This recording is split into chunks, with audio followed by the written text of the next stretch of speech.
नमस्कार बच्चों, आइए बच्चों आज हम इस वीडियो के माध्यम से लर्निंग आउटकम पर आधारित लर्निंग एप सामग्री ब्रिज कोर्स कक्षा 8 विषय सामाजिक विज्ञान, इसके अंतर्गत देखिए यहाँ दिया है अवधारणा का संक्षिप्त परिचय, विश्व के विभिन्न भागों में रहने वाले लोगों का जीवन। तो आइए देखते हैं, हम पेज नंबर 137 से 142 देखिए इसमें दी गई वर्कशीटों को हम पूर्ण करेंगे। तो आइए देखते हैं। देखिए बच्चों, यहाँ विषय वस्तु का जो संक्षिप्त परिचय दिया गया है इसे हम पढ़ लेंगे। देखिए दिया है, दिए गए चित्र में तुम्हें विश्व के विभिन्न भागों में रहने वाले लोग दिखाई दे रहे हैं। इनमें कुछ गर्म प्रदेशों के, कुछ ठंडे प्रदेशों के, कुछ रेगिस्तान में रहने वाले एवं कुछ सामान्य मानसूनी प्रदेश के हैं। ये एक दूसरे से अलग दिखाई दे रहे हैं, लेकिन इनकी मूल अवस्थाएं भोजन, वस्त्र और मकान एक जैसी ही हैं। पृथ्वी के विभिन्न भागों में भूस्वरूप, जलवायु और मिट्टी में अंतर पाया जाता है। यह अंतर उस क्षेत्र को प्राप्त होने वाले सूर्य के प्रकाश और जल की मात्रा पर निर्भर करता है। इसी प्रकार से दिया, देखिए किसी भी क्षेत्र की जलवायु को प्रभावित करने वाले कारक होते हैं। देखिए क्षेत्र की जलवायु को प्रभावित करने वाले कारक कौन कौन से हैं? अक्षांशीय स्थिति, ऊंचाई और वायुदाब। तो देखिए अक्षांशीय स्थिति क्या है? भूमध्य रेखा पर सूर्य की किरणें सीधे पड़ने के कारण यहाँ का तापमान अधिक रहता है। भूमध्य रेखा से जैसे जैसे ध्रुवों की ओर जाते हैं तापमान कम होता जाता है। इसी प्रकार से ऊंचाई क्या है? देखिए जैसे जैसे हम पृथ्वी की सतह से ऊंचाई की ओर जाते हैं वायुमंडल की सघनता भी कम हो जाती है और तापमान घटता जाता है।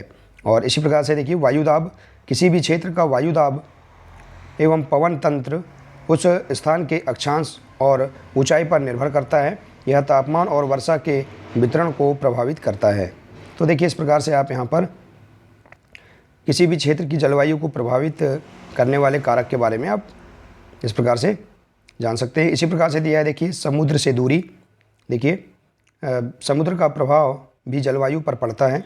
समुद्र के नज़दीकी वाले क्षेत्र सम जलवायु एवं जैसे जैसे समुद्र से दूरी बढ़ती जाती है जलवायु विषम होती जाती है, अर्थात गर्मियों में अधिक गर्म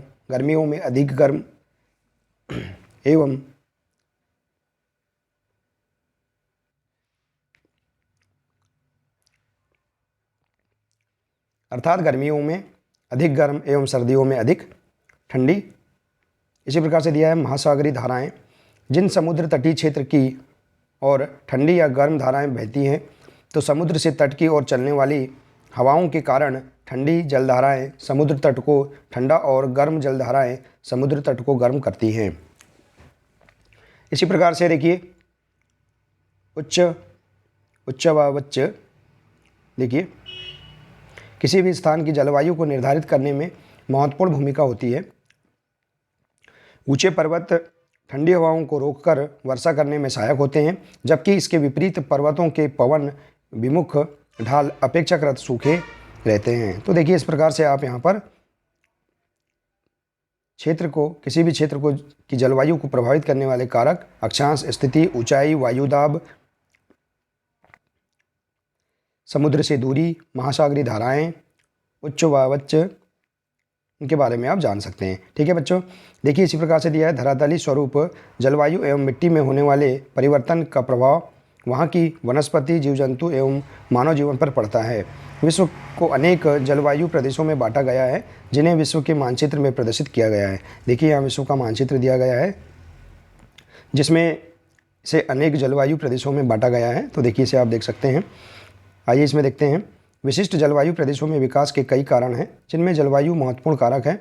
जलवायु मनुष्य की शारीरिक एवं मानसिक क्रियाओं पर प्रभाव डालती है। जलवायु पर ही निर्भर होता है कि मानव कहाँ निवास कर सकता है। मनुष्य के सभी क्रियाकलाप, आर्थिक एवं सामाजिक गतिविधियाँ भी उन्हीं स्थानों पर अधिक विकसित होती हैं जहाँ जीवन जीने के लिए अनुकूल परिस्थितियाँ पाई जाती हैं। उदाहरण के लिए 2 प्रकार के जलवायु प्रदेशों की संक्षिप्त जानकारी दी गई है। देखिए भूमध्य रेखीय जलवायु प्रदेश और मानसूनी जलवायु प्रदेश।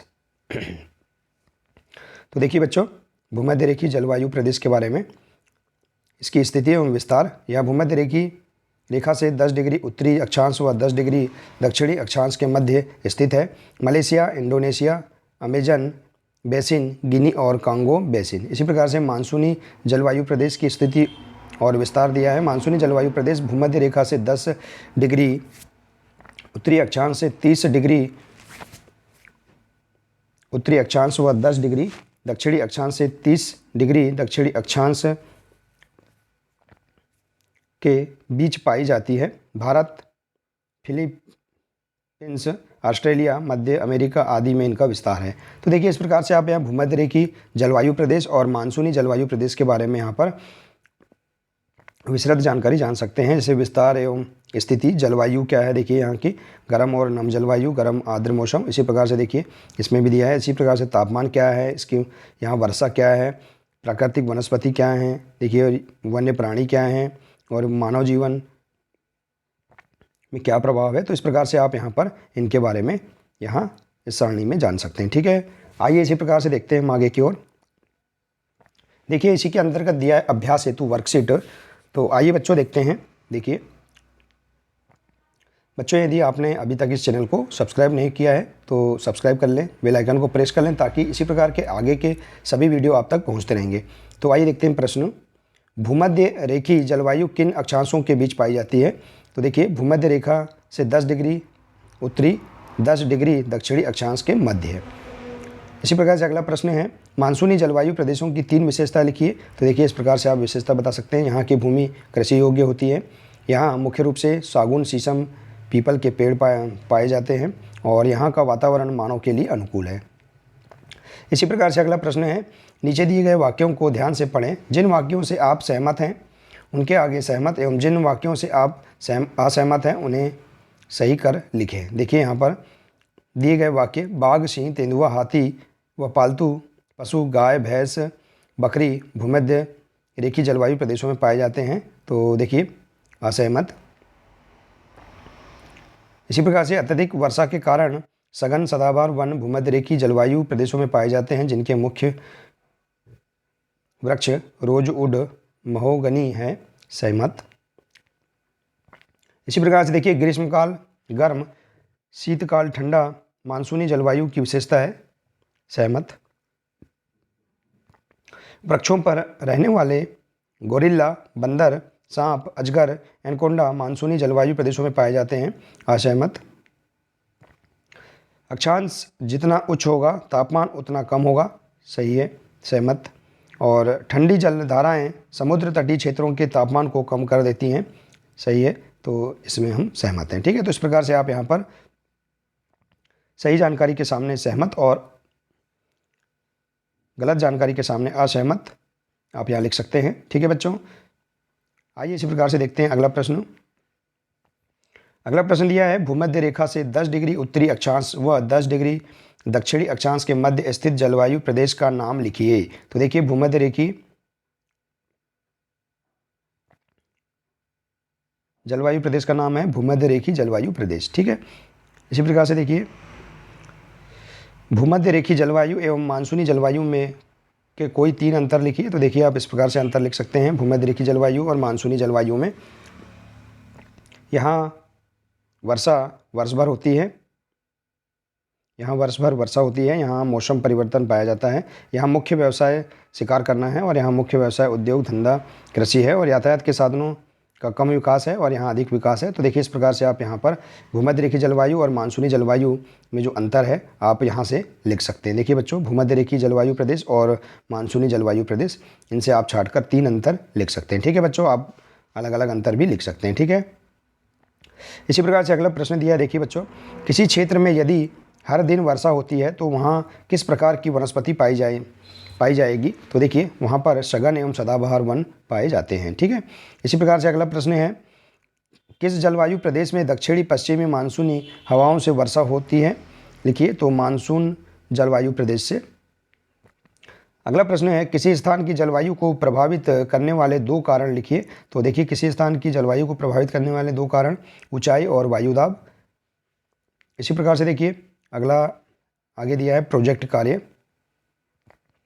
देखिए जलवायु को प्रभावित करने वाले कारकों के आधार पर किसी एक जलवायु प्रदेश की किसी कि किसी एक देश की जानकारी निम्न बिंदुओं के आधार पर एकत्रित करके लिखिए। जैसे देखिए यहाँ उस देश की अक्षांशीय स्थिति, धरातलीय संरचना, पाए जाने वाले मुख्य वृक्ष, देखिए इस प्रकार से। तो यहाँ पर देखिए हमने आंसर में लिखा है, भारत में मानसूनी जलवायु प्रदेश भूमध्य रेखा से 10 डिग्री उत्तरी अक्षांश से 30 डिग्री उत्तरी अक्षांश और 10 डिग्री दक्षिणी अक्षांश से 30 डिग्री दक्षिणी अक्षांश के बीच पाया जाता है।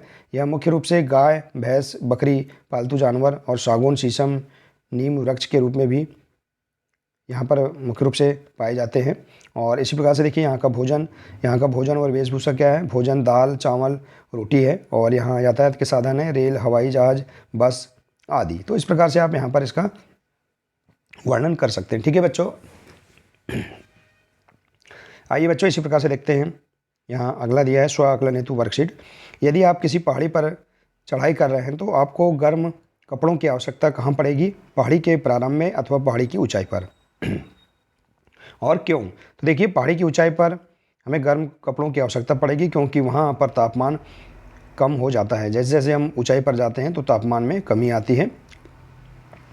इसी प्रकार से निम्न 3 विशेषताओं का अध्ययन कर लिखें कि ये किस जलवायु प्रदेश की हैं। देखिए गर्म और नम जलवायु, प्रतिदिन साल भर वर्षा, अत्यधिक वर्षा के कारण सघन सदाबहार वन। तो ये भूमध्य रेखीय जलवायु प्रदेश की विशेषताएं हैं। ठीक है, इसी प्रकार से देखिए अगला प्रश्न, मुंबई की जलवायु सम व दिल्ली की जलवायु विषम क्यों है, कारण लिखिए। तो देखिए मुंबई समुद्र तट के निकट पाया जाता है और यह दिल्ली भारत के बीचों बीच है, इसलिए मुंबई की जलवायु